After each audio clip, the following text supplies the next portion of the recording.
कृष्णं कलय सखी सुन्दरं बालकृष्णं कलय सखी सुन्दरम् कृष्णं कथाविषय तृष्णं जगत्प्रभा कृष्णं कथाविषय तृष्णं जगत्प्रभा विष्णुं सुरारिगणजिष्णुं सदा बालकृष्णं कलय सखी सुन्दरम् अर्धं शिथिलीकृतनर्धं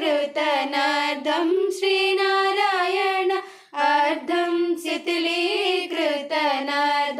श्रीनारायण तीर्थं परमपुरुषार्थं